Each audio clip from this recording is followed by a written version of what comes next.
to welcome everyone here at this online session. Of course, due to due to the current situation, the urgency also, it seemed to us more reasonable to do it this way. I would like to welcome warmly, of course, our curator and moderator of this evening, Gudrun Harrer. Most of you do know her. She has been a long-standing curator and moderator for the Bruno Kreisky Forum, and also is teaching at the University of Vienna and the Diplomatic Academy. She served as senior political editor until the end of 2025, but we are happy to can draw upon her knowledge and expertise. Also, I should add to those who might not know that Gudrun Harrer also has extensive experience in diplomacy in the region during Austria's EU presidency in 2006, so quite some time ago. She also was a special envoy at the Austrian embassy of Baghdad. So that adds. I will, Gudrun Harrer, for that matter, will introduce our guests and speakers, whom I welcome warmly. Mehrzad Boroujerdi, Walter Feichtinger from Austria, and unfortunately, but we hope very much that he will show up. But unfortunately, is not with us yet. Citrinowicz, sorry. Since we have not too much time, I finish my short introduction here, but also would like to ask for your understanding that we really try to draw upon the expertise and knowledge of our guests foremost during this hour, and only if there is, let's say, if there's some vacuum not to be filled with them, then we actually take questions through the chat. Thank you for being with us and for your understanding, and I now give the floor to Gudrun. Thank you. Thank you very much, Sabina. You embarrass me because I wanted to say that we have only 1 hour and my introductions will be very short, and even each of my panelists would deserve a very long eulogy. You talked much too much about me.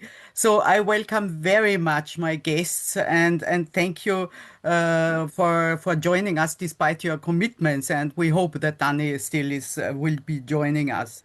But I am happy to welcome Mehrzad Boroujerdi. He's Vice Provost and Dean of College of Arts, Sciences and Education at Missouri University of Science and Technology. He's a political scientist and with a profound knowledge of Iranian politics and Iranian society. And we are very happy to hear from you, and thank you for sharing your thoughts with us. And I say hello to Walter Feichtinger. He's from the Center of Strategic Analysis, a former brigadier to the Austrian Armed Forces, in the Austrian Armed Forces, and he was head of an institute at the National Defense Academy. Also, he's a political scientist and very much sought after security analyst in Austrian media and beyond. And I leave it here. You see, I'm really short, and please look them up. They are, I mean, excellent experts, all of them. To call the present situation unclear and fluid is an understatement.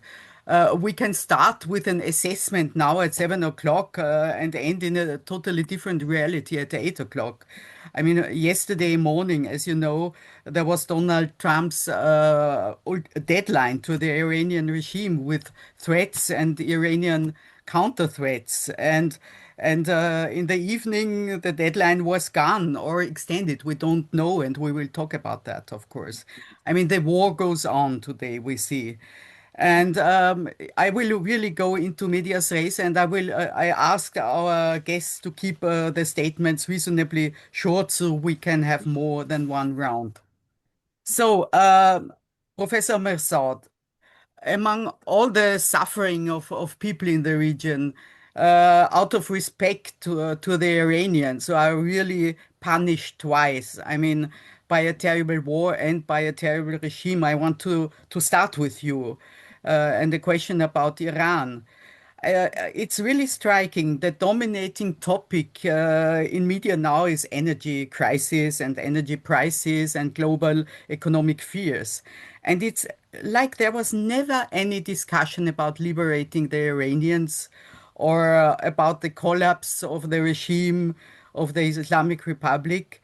And I wanted to ask you, I mean, I know it's completely impossible to talk about the Iranians. There is not such a thing. But what can you tell us? How are people, those people doing, for example, who even pinned their hopes on this war, or also the people in the middle who want to change the system, but also who did not like or who do not like war, foreign intervention, and also those who are involved with the regime. I mean, and how do you judge the stability of the regime after the elimination of so many leading figures? Please, the floor is yours. Sure. Thank you, first of all, for the forum and for having me for this panel and the nice intros. Yes, so I think, as you rightfully pointed out, we need to remind ourselves that about how tragic the course of events have been in Iran, not just over the last 4 decades of the existence of the Islamic Republic, but especially since the last year, the 12-day war of 2025, and then the brutal massacre of Iranian citizens demonstrating against the regime in January of 2026, and then, of course, this current war that we are, in the middle. So when you think about the cumulative impact, psychological, economic, and so forth, you can understand why there is so much agony in Iranian society right now, people wanting to have change. Keep in mind that in Iran, over the last 4 decades, we have witnessed at least three massive social movements, asking for change. The Green Movement of 2009, the Women Life Freedom Movement of 2021, and of course, the demonstrations from 2025, 2026. In all of these instances, unfortunately, these opposition have been put down by the regime due to the episodic nature of the protest. That people come out, protest, but they are unarmed, and the government has a monopoly over the means of violence, and therefore they are able to, suppress them.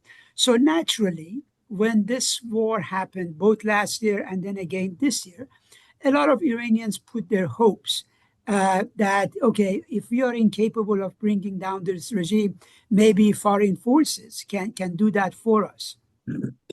But of course, that one has not panned out as initially expected, right? And we are beginning to see that it really came as a total surprise to the White House, to the Israelis, that this regime, even though it has been tormented by the decapitation of many of its leading cadres, but it hasn't collapsed because it was never a one bullet state. It was never a house of cards. Keep in mind that this is a theocracy that was born through a popular revolution in 1979. And therefore, the regime has had 4 decades of time and experience consolidating its power base. And also keeping in mind that the nationalistic political culture of Iran, surely when a country is attacked by outside forces, you get this split of opinion as well. So there are those who have been advocating, championing for these, foreign rescuers, if you wish, and then many Iranians that feel that no, this is an internal struggle at the end of the day, and that foreign forces are not there to do charity work; they have their own interests, etc., and that it should be the Iranians that, if they want to, challenge the state going forward.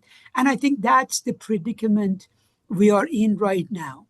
And what is troublesome to me is the following: that if the regime survives, let's say there is a ceasefire, if not, next week, a month from now, 3 months from now, etc.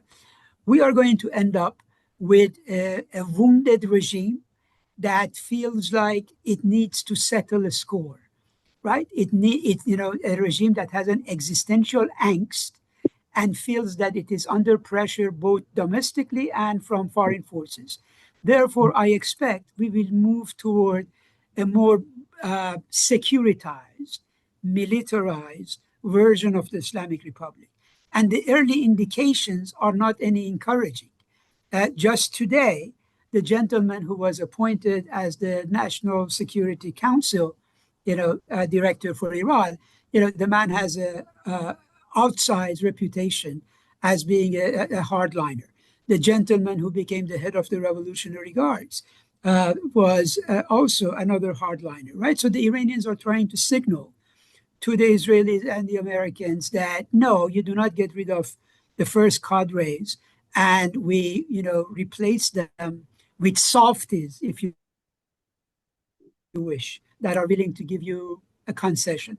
That's why I am not at the moment really optimistic that even if these rumors about potential negotiations are true, right? I don't see the two sides necessarily come to terms. The gulf between them is still huge. And of course, both sides are continuing to articulate maximalist demands that are absolutely unacceptable to the other side. Now, just as a closing comment, let's say the following. Iranian society was not in a good shape even before the war started, right? The currency had lost its value. The government was facing massive problems of water and electricity shortages, right? And now this regime is going to inherit a society, a country that has been weakened in terms of many of its basic infrastructure, right? The cost of reconstruction for Iran is going to be in billions of dollars. And again, you're talking about a regime that has to try to do all those things under conditions of international sanctions and having a pariah state. So it's not going to be an easy sailing for anyone, particularly with a wounded, angry, and inexperienced supreme leader at the helm, right? Which to me indicates for some times to come, it will be the Revolutionary Guards in Iran that will have the power of agenda setting for this supreme leader or for any other supreme leader if this gentleman is eliminated. They are going to be calling the show going forward. Thank you very much, Professor Mehrzad.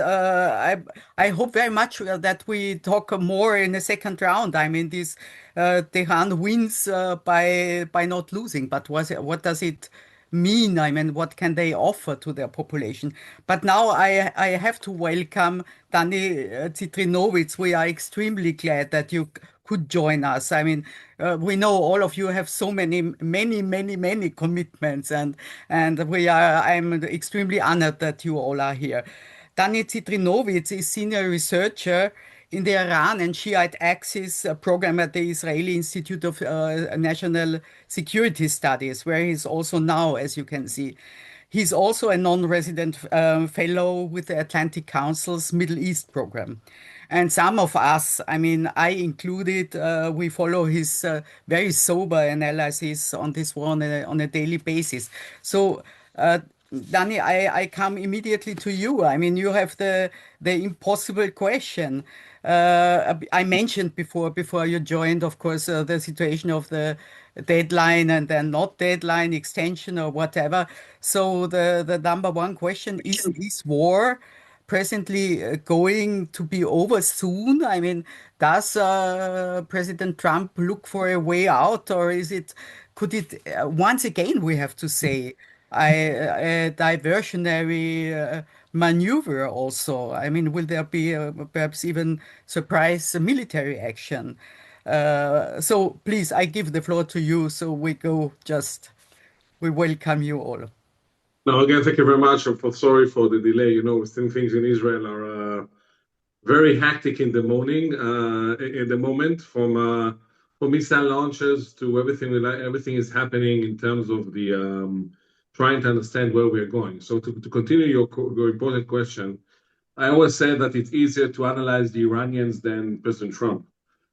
Because for him, we have to, he will call the shots. Whatever he'll decide, the Israeli government will obligate itself. So it depends on him.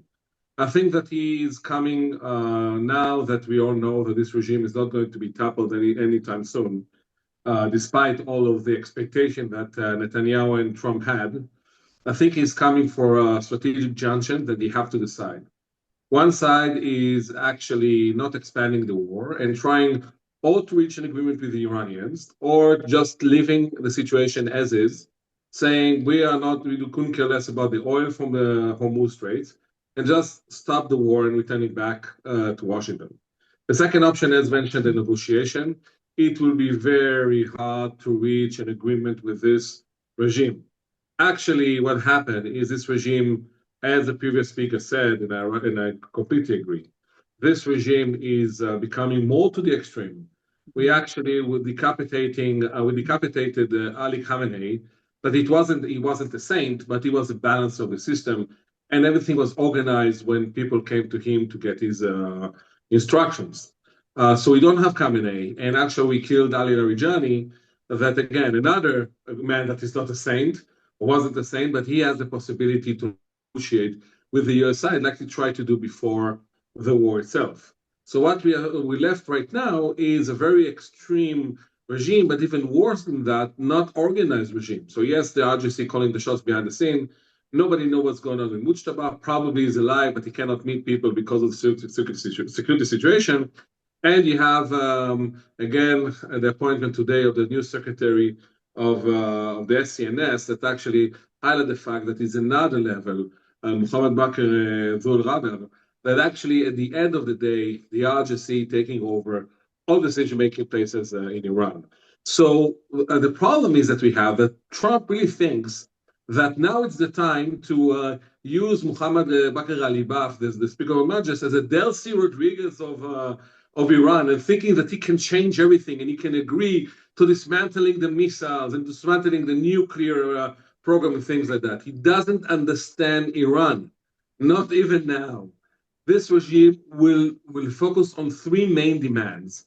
A, they're going to demand guarantees that nobody will attack them in the future. Second, compensation. And three, still controlling the Hormuz Straits. Now, as we all know, there are a huge gap between the US and Iran. So not only there are gaps, but also gaps in expectation when Trump really thinks that the Iranians will show this regime will show some compromises. It's not that the Iranian regime wants to have endless war, but definitely what they want is to reach an agreement on their terms because they believe they have the notion that they are the winning side, despite everything that's being attacked and thrown on them by the Israeli Air Force and the US Air Force.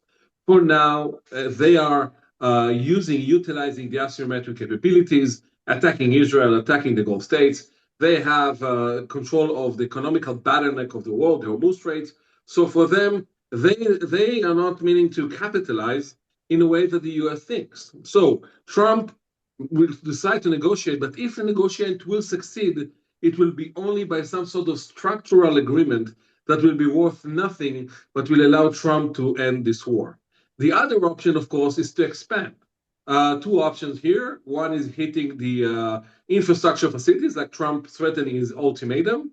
Of course, that will immediately cause mass retaliation by the Iranians against the energy sector, or energy sectors and production lines all over the Gulf. And the second thing that Trump can do, he can use the forces that now coming into the region, the 82nd Airborne, and related to the Marines, Tripoli and Boxer ships, that actually will allow him maybe to try to take Harrer Island or the Great Alessa Abu Tuna Ben Abu Musa. And again, this is not a silver bullet solution. It will prolong the war. Definitely will have a negative impact on the energy in the world, on the market in the world, and we're not sure that even if they will take it, eventually Iran won't stop the war, just continue the war. So we are facing a very problematic situation right now. We don't know how it's going to turn.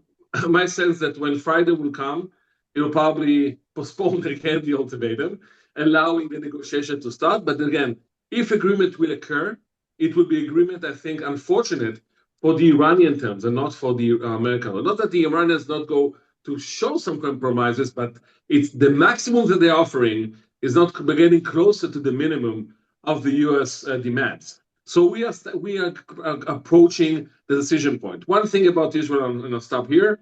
In Israel, it's all about Trump, and we want to expedite our attacks, knowing that Trump can decide to stop tomorrow or the day after.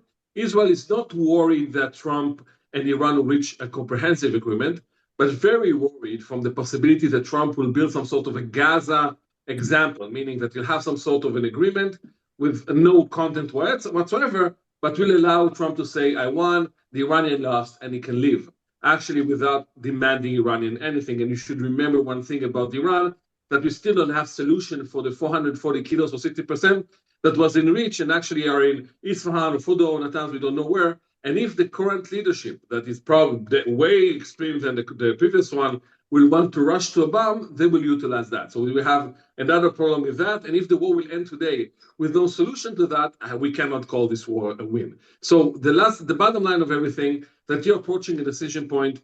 Iran is winning with the war of attrition, according to their view. They're not going to capitalize. And I think that where we stand right now is a very problematic strategic development, while knowing that if the war will end and this regime will stay, we find ourselves in a small model of Pakistan or North Korea within Iran, some sort of military dictatorship that I'm not sure it will serve the Iranian interest, the Iranian people interest, and not the region interest, and that will be very problematic towards the future.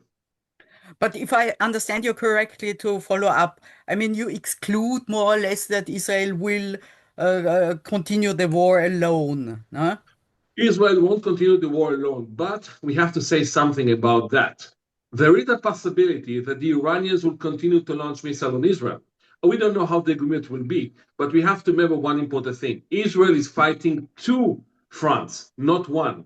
Also in Lebanon, not mentioning Iraq, that is an American problem, but we are suffering from them as well.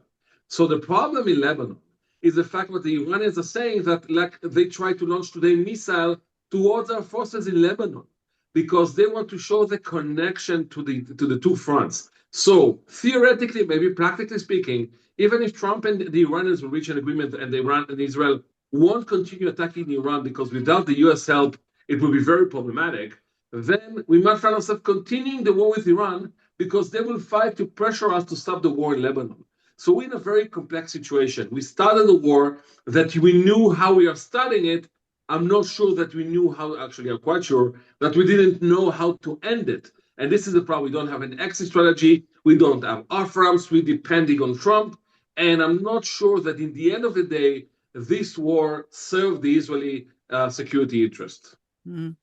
Thank you very much, Walter. Of course, all these questions regarding Trump's strategy and plans go to you too.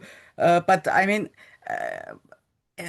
this it's a strategic failure of I mean it's amazing. If I remember Iraq, it was a middle term miscalculation with the rise of Iran and the civil war and rise of also Islamic State. But how is this even possible, such a strategic failure or miscalculation? What do you see for the future? Also in terms of US security strategy, not only towards Iran, how to deal with Iran, but what to tell the Arab partners, which could not be protected, who also stand in front of a huge, own strategic failure with their illusion to be able to stay neutral and diversified security. Please, floor is yours. It's not Very simple question. It's not so easy to answer what is really Trump's goals and interests in that war. From my understanding, I tried to put it in a geostrategic context. And from that standpoint, I would say it is a very dysfunctional war. If you have a look into the news defense security strategy that was delivered at the end of November last year, you find in the chapter regarding Middle East a very important point. Statement. But the days in which the Middle East dominated American foreign policy in both long-term planning and day-to-day execution are thankfully over. So you have your miscalculation already, because the theater number one for the United States will be the Indo-Pacific, South China Sea, etc., etc. Now we see a strong move also from military material to the Middle East, and that is, I would say, that is really in pleasure of China in Beijing, because they see what the Americans do. So from that, I do not see a clear plan for that. It is a day-to-day handling, and it is a day-to-day definition of aims, and that is not good for all the people in the United States, but even not for the allies in the region, because we see how the Gulf countries suffer under this war already, and it's a mess for them, and they cannot really do a lot in order to end it or to participate in that. So from the United States perspective, I would say it's really a total miscalculation. It's the opposite of what I have written in their security strategy. Well, we were talking about, it was already mentioned before, regime change, etc. I think it can change every day according to the situation on the ground. Seeing it in a wider context, I would say, okay, what does it mean for China, for example? China is in a very, very perfect situation, I would say, because China is not really as much dependent as we Europeans are on the daily delivery of oil and gas from that region, because China has full storages. They do not suffer from day one on. They have storages for weeks or even months, that some people say, and they have another opportunity to get more oil and gas from Russia. So the energy card is playing not so strong against China if it is limited to 2 or 3 months. The second point is, what does it mean to China's image? China is presenting itself as a peace-loving country, and it has a strong image towards the global South. And now it is a good opportunity to say, hey, who is really loving peace? Is it Mr. Trump, who is talking about peace but waging war? Or is it we in Beijing, because we are really a moderator, we try to mediate and we try to bring in our positive elements, good services, etc., etc. And that is really a strong signal for the global South, I would say. And they understand that message, and I think they can follow to a certain extent that messages. When we look at Russia, what does it mean in Russia? Of course, Russia is a strong ally of Iran, and Russia is exporting a lot of goods to Iran in military terms, but also nuclear power plants, etc. And it is not really in the interest of Russia that Iran is suffering under the attacks. But the other side, Russia is benefiting from the situation, because the international community is not looking as intense at the situation in Ukraine. They look at the Middle East nowadays. So Ukraine is, I would say, theater number 3 or 4 for them. So it gives free hand to Russia to engage that. Another point is that this war is weakening Ukraine's capacities. We saw it already before the beginning of the war at the end of February, that some Patriot missiles were not sent to Ukraine. They were sent already to the Middle East, to the US positions and to the partners in the region. So the position of Russia in the war against Ukraine is getting stronger. It is to the benefit of them. In economic terms, I would say yes, also Russia is benefiting, because they are allowed now to sell oil. They are allowed now to sell gas, and they get a better price. So I think the Kremlin is applauding to the situation in this context. And what is about Europe? Europe is, I would say, in the same situation as it was before, because we are not really an actor. We are not sitting on the table. But it can be a chance for Europe, because Europe can engage with the Gulf countries. We can offer support in many various things. And so I see it not as bad as some do, because we cannot intervene militarily. And that is good so, I would say. And the European countries told already Mr. Trump that we will not send our vessels, military vessels, to safeguard the Strait of Hormuz, because the war is to be ended before. We were not asked to participate in the war before. We were not informed about, so why should we spring up and act and handle nowadays because Trump is wanting it today, for example.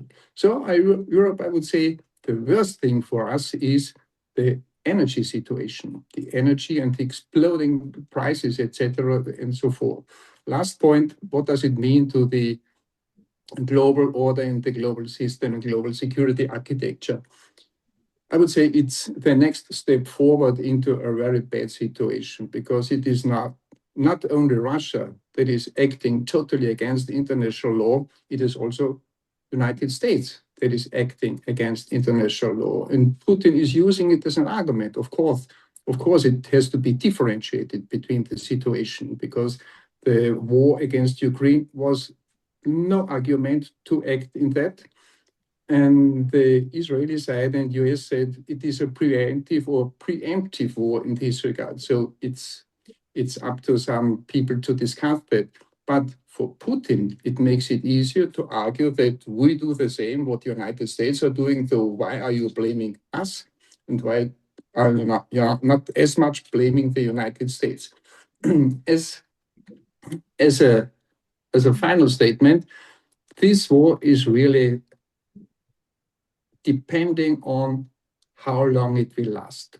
I would say I have some hope that it can be a solution with 3 winners, so to speak. And it could mean that it ends in 3-4 weeks. The loser will always be the Iranian population. That is the bad in this regard. And the 3 winners, who would they be? The winners would be Israel, the winners would be Iran, the regime, and the winners would be United States. What do I mean by saying that? United States President President Trump can always say, so we got what we wanted to achieve. We destroyed the nuclear potential. We destroyed the missile system. We destroyed this. We destroyed that. And we put away the arms of the suppressors. Israel can say, okay, we want time. A very important point, because that is always the result out of wars that Israel is fighting. Israel, from my understanding, is not winning wars, it's only winning time. It is, and it has won time, I would say, in this regard, that is already in place now. And the resources of Israel are also limited, and especially when Trump decides to go back from that war, Israel comes into serious problem, I would say. And the Iranian regime can say, we have survived. It has the logic of a guerrilla. As long as we survive, and as long as we are in a position to fire 1 missile a day, we are the winners. So 3 winners from that perspective. Thank you very much, Walter. Professor Mehrzad, I want to ask you, because what's really strange to me is this absolute security, certainty of everyone saying the Iranian regime will not fall. I mean, regimes don't fall until they do. And I was so often wrong in the last 20 years, no? Last time in Syria. I know you cannot compare a mafia family regime with a state with institutions and built like Iran. But I mean, do you exclude changes inside the regime? I mean, also, I would be interested, you say something on Danny Citrinowicz already mentioned him, Galibaf, and who is considered the new very strong man. I mean, is there this? He also mentioned it, the possibility of an internal, I don't know, coup or internal change of balance in the regime. Would it be more military, whatever? I mean, really, what do you think? How stable are they as far as we can say? Is it a certainty that they are stable? Okay, so I will describe the current Iranian regime as of this moment, at this conjuncture, tormented yet triumphant, that they have been dealt some severe blow, right? But the expectation, which I think really emanates from this caricature image of Iran, reducing the country to, the supreme leader, etc. Same type of things we did with, Saddam, with Gaddafi, and so forth and so on. Tulsi Gabbard, the head of national security for the U.S., did a congressional testimony last week, and she said the regime is mainly intact, right, despite the decapitation that has taken place. I want to remind our audience, look, years of attack by the Israelis or the Americans has not managed to subdue Hamas, Hezbollah, the Houthis, or the Hashd al-Shabi, the Shiite groups in Iraq, right? None of them were state actors. So the question really is, if after years of fighting, we deliver blows, but we are not able to eliminate these actors, right? They still challenge you, they still have a presence, they still have a degree of popularity.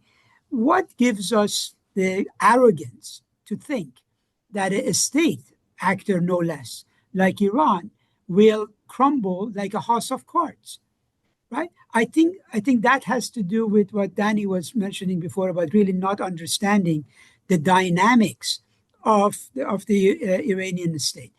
Look,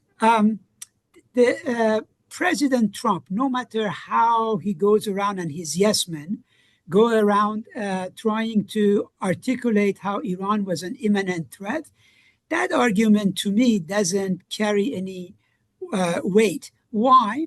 Because I look at the national security estimate that the 18 intelligence agencies of the US government put together. It was published in December of 2025, a mere 4 months ago, right? In that entire document, Iran is mentioned twice, and both times in terms of what a wonderful job the US did in destroying its nuclear facilities. In other words, as of 4 months ago, there was not even a sense that Iran is a national security threat that has to be dealt with. That was the conventional wisdom of the intelligence establishment in Washington. And now all of a sudden, they want us to believe that Iran was on the verge of, attacking the U.S. Or doing anything suicidal. If there is one thing about this state that, in my view, is not suicidal at all, right? It's this sense that they want to preserve their state. Look, they view themselves the same way the Bolsheviks viewed their newly created state after the 1917 revolution, right? For them, this is a utopia come true. And therefore, you want to hold on to it at any cost. That's why for 47 years, we had this Cold War between Iran and Israel, but never going into a hot war, right?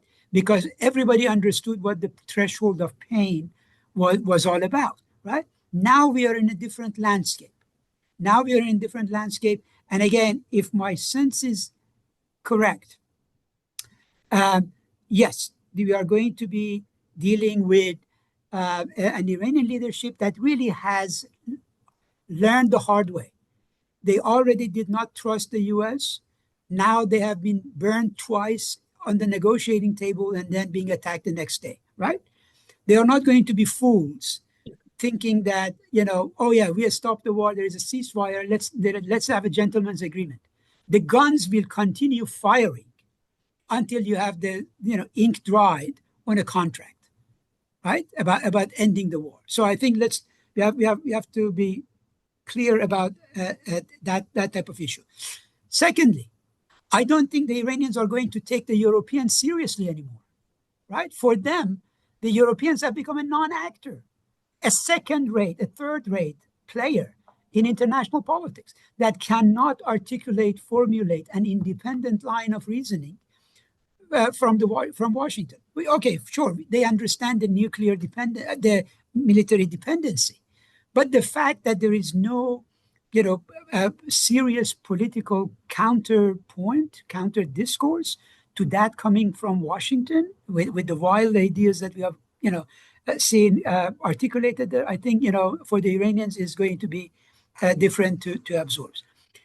Furthermore, third point is that they are going to I believe, assess that Israel has decided that it is now the undisputed hegemon of the Middle East and is going to be acting in that manner with all the arrogance that comes along with that type of a behavior. And therefore, they will do their best to try to see how they can deliver blows to Israel to make sure that they do not get to have the final say on everything happening in the Middle East, right? So whether it's getting closer to Turkey, to trying to form an alliance, whether it's, means supporting Hezbollah a bit more after, you have a few more cash in the bank, et cetera, those things are going to happen. In other words, as they say, war is a wonderful teacher. It's just that her fees are very high, right? And the Iranians have now paid that, very high fees about who they are and what they are going to be, dealing with. The last point is that, okay, it's always a bad calculus for Washington and Europe. If the Iranians get more from firing a few missiles and drones than getting sanctions relief through years of negotiation, right?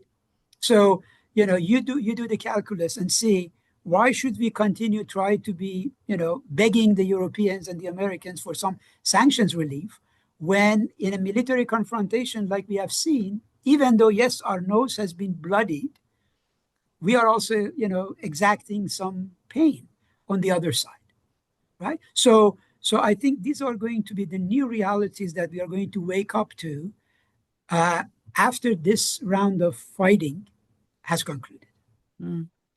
I, of course, encourage all of you to comment on what you are saying. If somebody wants to say something, no? So, yeah, I will say, just to continue what Mehrzad said, this is not a war of necessity. This is a war of choice. The US and Israel thought that after the demonstration, that the regime is weak enough.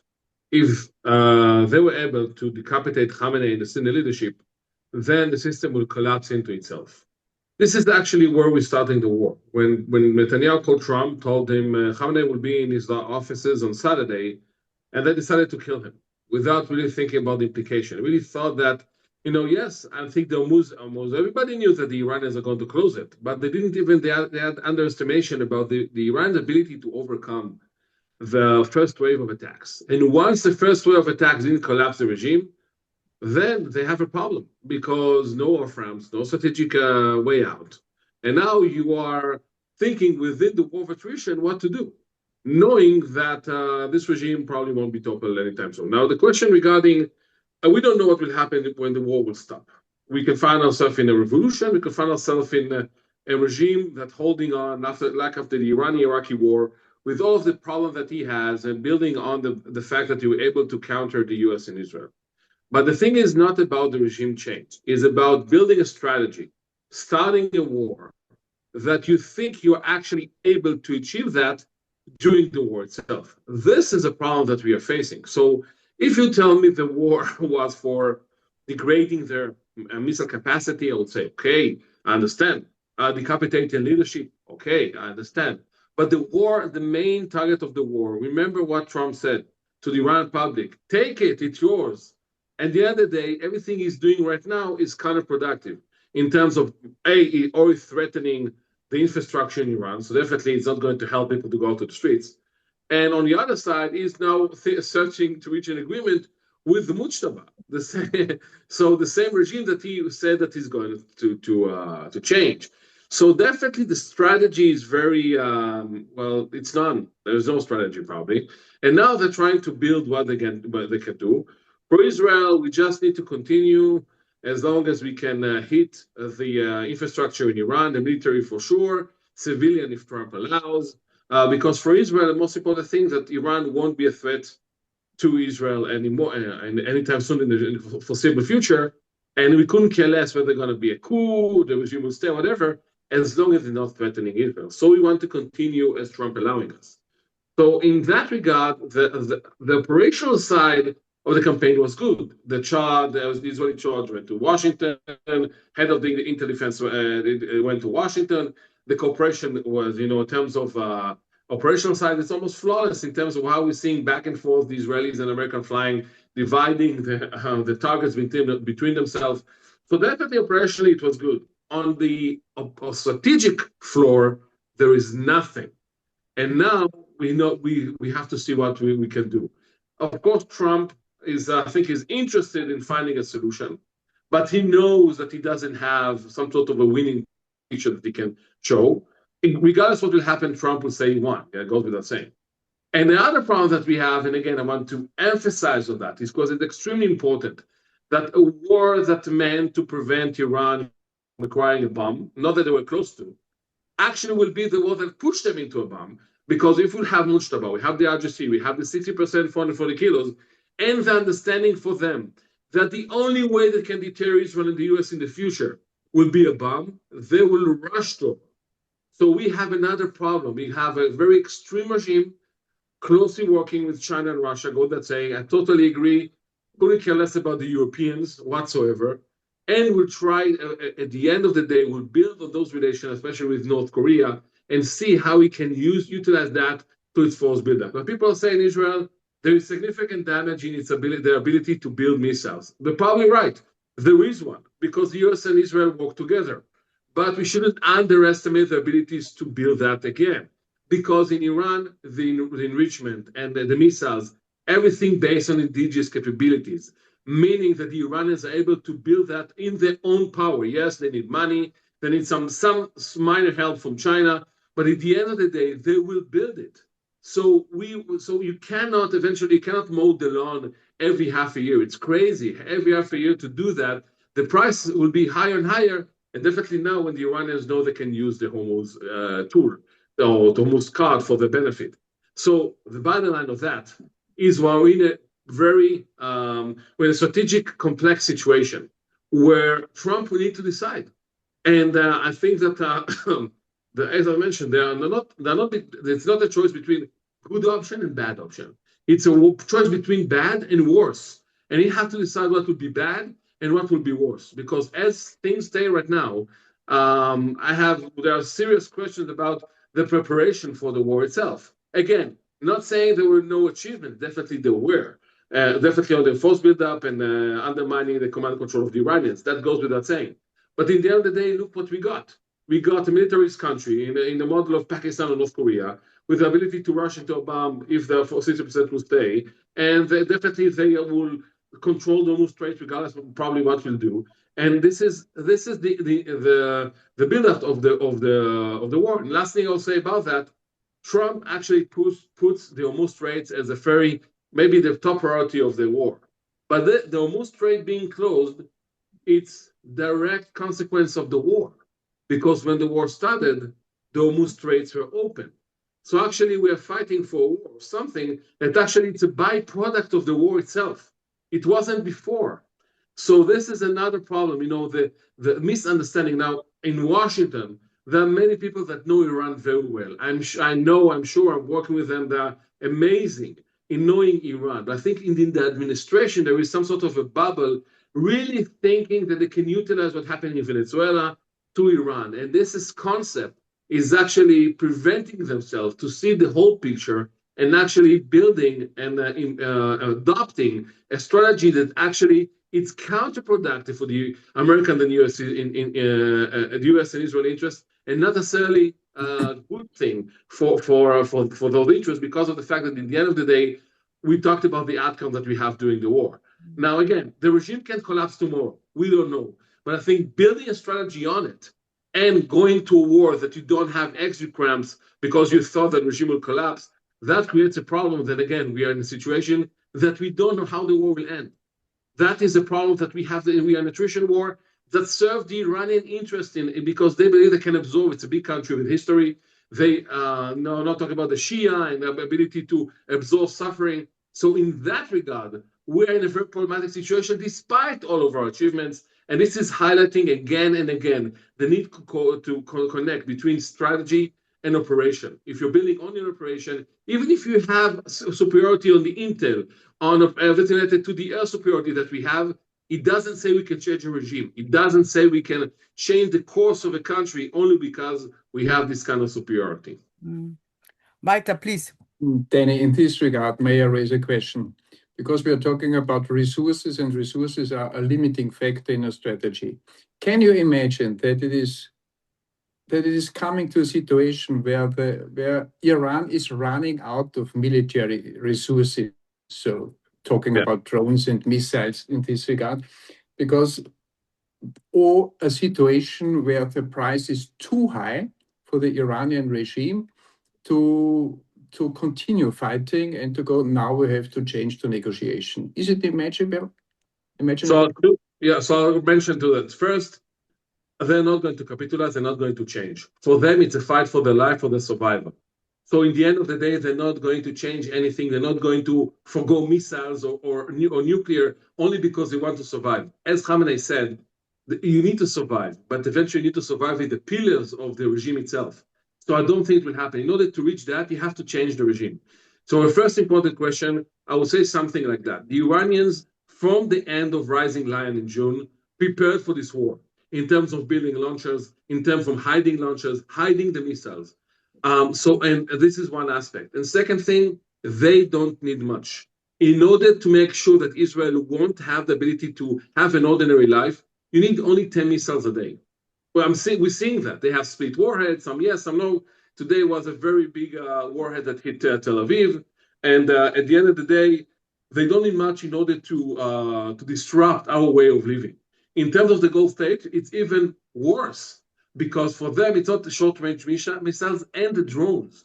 So I think that we have to assume that in the next weeks, at least, the Iranians that were prepared for this war won't have they don't have a shortage in terms of not having the ability to launch. Definitely, they're doing what we call weapons economics, meaning that they're calculating all the time. They're not shooting at Israel 100 missiles. I don't know if they can, but they're launching as much as they need in order to disrupt the life in Israel. Same thing goes to the Gulf states. So in that matter, I'm not the bearer of good news. I think they were prepared for that. And I think, again, without knowing the numbers that they have, I'm assuming that unfortunately they have the ability to sustain that for a longer period of time. Mm. My question is also, and there was a question from the audience. I mean, we saw today in the afternoon an article in our afternoon in Vienna, an article in the New York Times saying that the Saudi crown prince now, I mean, like we heard also during the last days about other Arab states that they fear to be left alone with this Iran you are describing. I mean, Trump wants to pull out, they stay. Huh?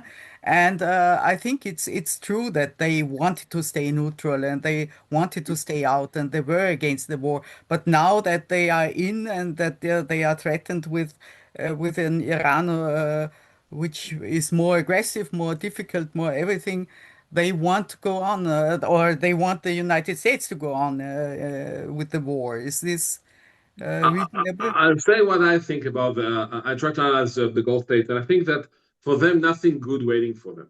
Every option is bad. It's a war they didn't want it to occur because they knew exactly what will happen. For them, they're paying a price for the war for Israel and for the US mainly against things that threaten Israel and not threatening them. And I think that they feel, I won't say betrayed, but I think that they feel that they told anyone not to start. They told Israel, they told the US, and still they're paying a price for it. Now, they're in a very, what we call some sort of a catch-22, because they are very angry on Iran.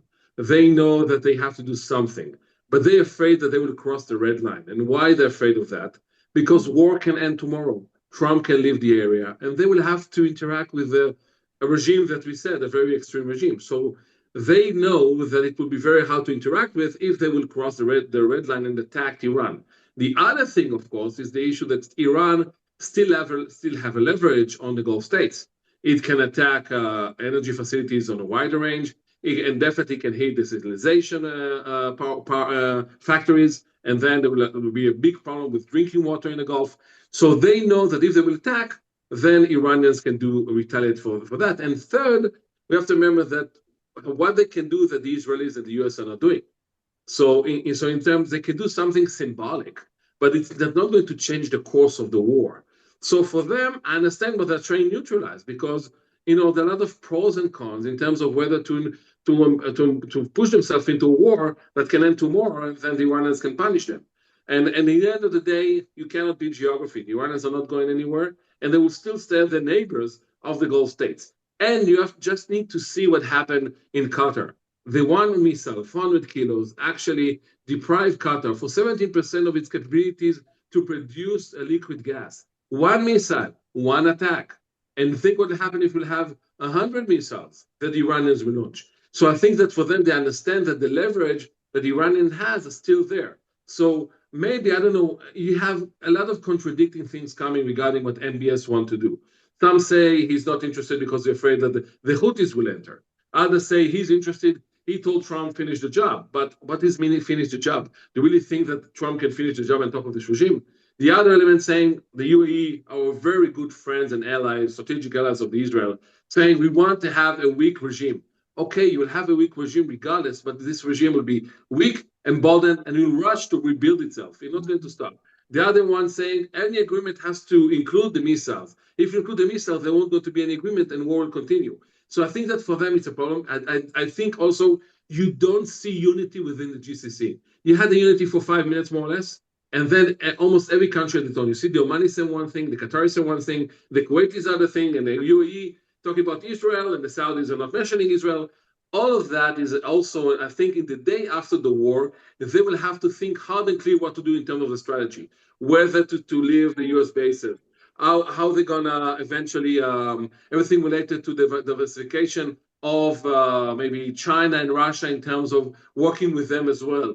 They have to think hard and clear about the outreach towards Iran. This is something they have to discuss. So I think in that regard, they will have a mountain to climb in terms of what they're gonna do in the day after. But for now, their catch-22 is actually, you can see that happening. And from my standpoint, I'm sitting, looking at that and thinking how they look in the world. I totally understand them. There are people in Israel saying, oh, look at them not intervening whatsoever. But for them, it's really tough. They are not Israel and they are not US. And they understand that they have a lot of things that they can lose even now if we'll enter the war. I'm not saying they will not enter, but I think that if they will enter, at the end of the day, it will be very symbolic. The last thing I'll say, again, about MBS and things like that, there are contradiction things. Everybody, people want to say, or, we didn't hear MBS. But in the end of the day, you can hear one journalist say A, one journalist say B. Nobody knows. I think at the end of the day, if there will be a ceasefire, they won't be against it. And I think that they want to make sure that this ordeal will be behind them. And then they will have to rethink how they're going to rebuild the capacity, the infrastructure, attracting back the expats, and then having the ability of bridging everything that happened while thinking how they're going to build the capabilities in the future to prevent those things happening again. Mm. Our hour is almost up, but Professor Mehrzad, I want to ask you, I mean, what's valid for the Arab states and for the region is also, of course, for Iran. Also, they have to deal with the region. They cannot leave the region after a war. I mean, outreach. How do they, I mean, the last years we saw this rapprochement between Arab states and Iran, and is all the, I mean, what will they tell them after a war? I mean, it's not perhaps really not good enough only not to lose a war. You have to do something afterwards, inside and outside. So what do you think? Yeah, so interesting question. Look, from the outside, at first glance, you will say it's crazy for Iran to be firing, at all its neighboring states, right? And yet, if you stop and think about and consider that this is a regime that is now experiencing a case of existential angst, in that case, right, in that environment, you are not necessarily worried about having good neighborly relations with your next door neighbors. And I think that's the game Iran has played, right? They came to the conclusion that if they want to, since there is this asymmetrical war, they do not have the military might to challenge Israel or the United States. The only way is to put, pressure, knowing all too well that the countries of the Gulf Cooperation Council, or GCC, right? These countries are highly exposed to this conflict, and yet they don't really have much by way of a military option. There is an old saying about these Arab states that they have to rent a superpower to protect themselves. And I see no other option for them, right, to continue relying on America, even when the guns fall silent in this scenario as well. Knowing, however, too well, right, that the United States might not necessarily be as effective of a partner. Look what it's doing to NATO, nor its military might is going to necessarily provide that security umbrella to protect them against all these incoming Iranian missiles and so forth. It is important to keep in mind that if we set aside Saudi Arabia, the other 5 countries of the Gulf Cooperation Council together, you add up their geographical territory, it amounts to 25% of Iran's territory. Keep in mind, Iran is as big as France, Germany, and Spain put together. So we are not talking about a small country, right? And therefore, again, these are countries that they have to deal with. In terms of population, they have 1/3 of the entire population of Iran of 90 million. Okay, so these Arab states are in a tough position to begin with. They haven't formally joined the war, right? I think they are risk averse for good reason, right? Because they know they are vulnerable to retaliation that can happen. On the other hand, it is absolutely true that Iran needs these partners. I mean, forget Oman, with whom Iran has had a good relation, but United Arab Emirates, that Iran has fired the most missiles at among its neighbors. United Arab Emirates was Iran's second largest trading partner, right? Many of the attempts of Iran to bypass sanctions happened due to the fact that Iranians have set up these front organizations in places like Dubai, right? And are able to get the things through, ships and boats and so forth to Iran. So my point is, yes, the day after the war stops, Iran will have a problematical relationship. Certainly, they are not going to put any faith whatsoever in what MBS says. They know where MBS stands, right? Behind the scene, he wants this Iranian regime to be gone yesterday, okay? So I think that Cold War between Iran and Saudi Arabia, despite the recent rapprochement, despite the diplomatic niceties, is at the core, it's going to remain that Cold War between these two states. Keep in mind that what is at stake is also what's happening in the rest of the region. Future of Lebanon, where both Iran and the Saudis, right, are investors, are interested parties in what happens in Lebanon's future. Syria, same type of thing, etc. Thank you very much. I wanted to give the last $1 million question to Walter, but I think we already have to conclude. So you have about 1 minute to answer it. I mean, will Iran be the last country? I mean, with in the past with a nuclear capability, with the capability to build a bomb, which did not build a bomb. I mean, because Danny mentioned it. I mean, he seems to be very convinced that the nuclear program now not only will go on, but will expand. So will this happen? And will other nuclear weapons in the region perhaps be the consequence? I'm afraid he's right, because it was already told in the previous time that if one country starts to get a nuclear bomb, the other will follow. And it is not limited to the Middle East. We have the same discussion already in South Korea, in Japan also. So I would say it is a bad point. It is a starting point for nuclear armament in the future. Mm. So I thank you all so much. I mean, really, I appreciate it on this day and during this time. You could be on many other parties, not with us in Vienna. So thank you, and I hope very much we will have a follow-up. And thank you for sharing all this knowledge and these insights and analysis. Thank you. Thank you. Thank you Thank very you. much. Thank you. Goodbye. Bye bye.